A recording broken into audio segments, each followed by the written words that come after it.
Welcome back, everyone. We are returning to work on our Oaxacan animal sculptures. So hopefully at this point we have sculpted most of the big pieces, and now we want to work on the smaller details. So I have attached everything, but you can see this is hardly finished at this point. I have a lot of smoothing out to do. I have a lot of details that I would like to add. So here are some things that I think are really important to keep in mind.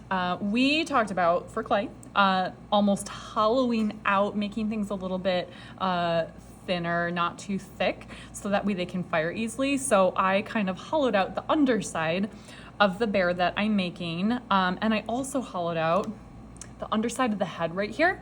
If you do that, great. However, you don't want to like close up a hole. Like you can't have a ball of clay that has a hole in it and no opening. Air needs a place to escape, which is why I have it looking like this right here. It's okay if it's not 100% realistic. Clay has certain rules that we just need to follow.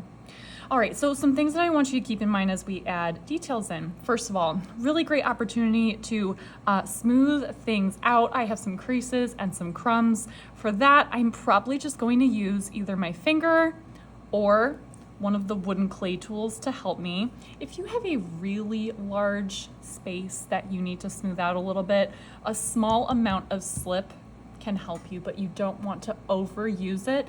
That will make the clay break down, because keep in mind, all slip is clay mixed with water. So if you add too much water to your sculpture, we don't want something to fall apart. Something else that you can do that you have the option of, you can use one of the clay tools. You can always draw some details on, maybe on the face. But I do want you to think about, is that going to make glazing more difficult? For small areas, it should be fine. For large areas, like you probably don't want to draw your entire pattern on here.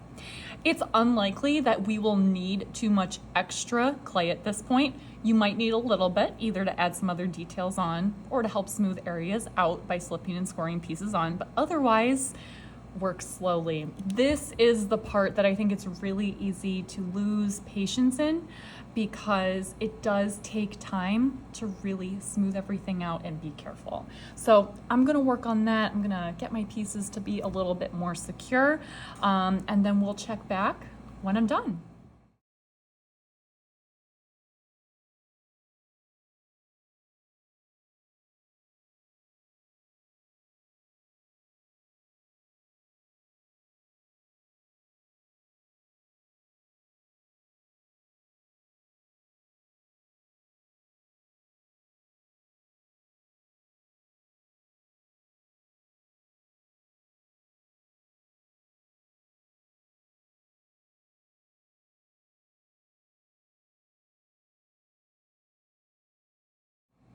All right, guys, so I think I have gotten to a level of finish, if you will, that I am happy with. Something that I do think will be helpful. If you could, somewhere on the bottom, write name, write initials. I am writing, it might not be easy to see, Stuve on the bottom. And then when you are done, we're going to let these dry so that they can go into the kiln. We'll be able to glaze them and add color in a couple weeks. Great job, everyone.